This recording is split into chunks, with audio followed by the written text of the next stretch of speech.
Today, the element that we're focusing on is going to be the element of surprise. Just kidding, it's lying.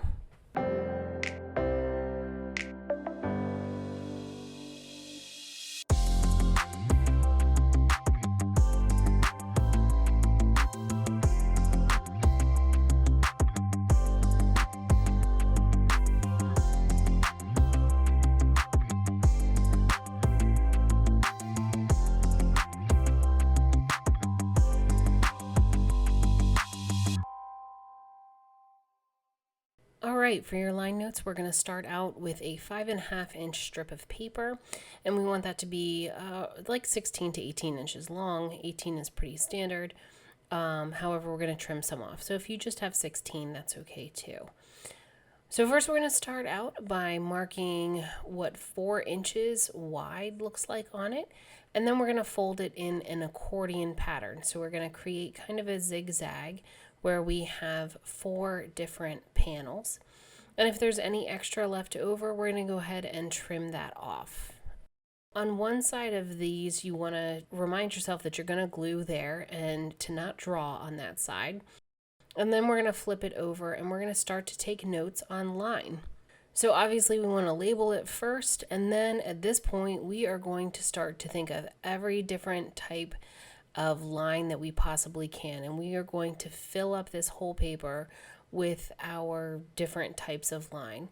And the purpose of this is that when we get stuck on another piece, we can always look back and open this up and think about what type of line can I add to this to improve my work.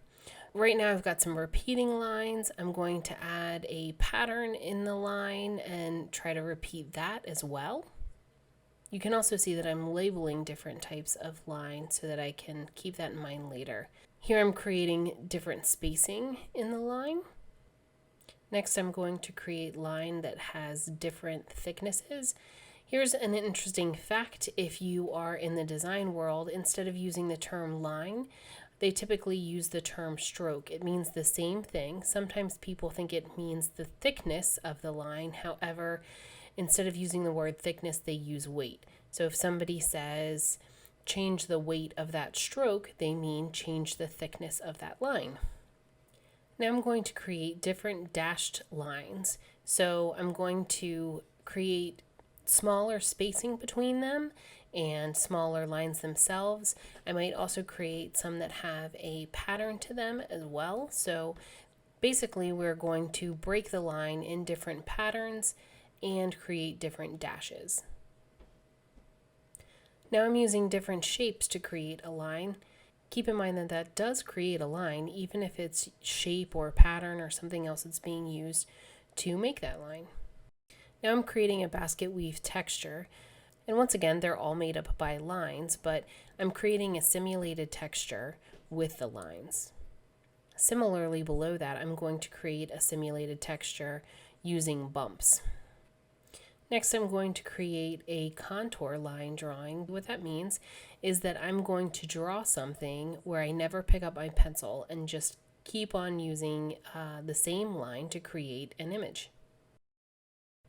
Now I'm going to intersect some straight lines to create somewhat of a pattern or design. Here I'm changing the length of the line to create a different pattern.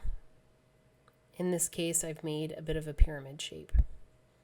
Now I'm going to use a swirling line and some lines around it to create some movement.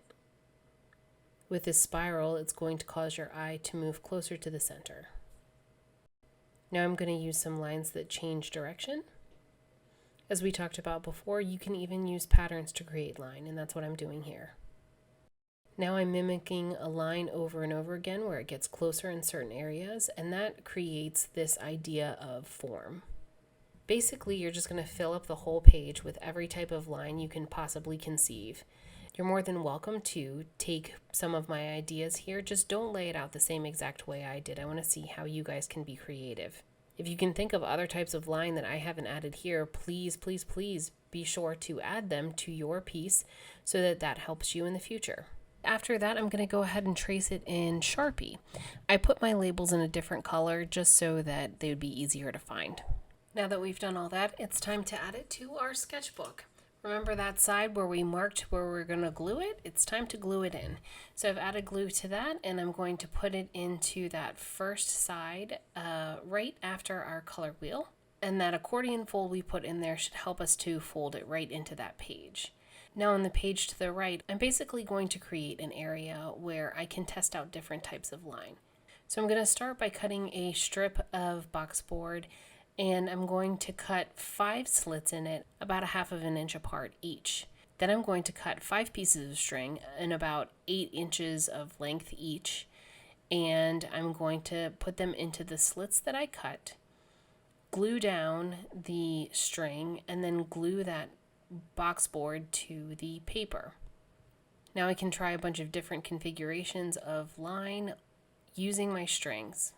Lastly, I'm going to create a cover page for my accordion fold, and I'm going to do that using string. You can use whatever you want, but you want it to say line on there somewhere, so when you open it up, you know what you're looking for. To create it with string, I just wrote the word line in cursive in glue, and then I followed that up with string. Please, please, please keep in mind that if you're putting any glue onto your piece, you definitely want to make sure that you're letting it dry before you close up your sketchbook. For the very last thing, I put a fastener on the page with the loose strings so that I could twist them up onto that when I'm not using it. That way they won't get tangled up when I want to actually use them. All right, guys, I can't wait to see what creative ideas you come up with.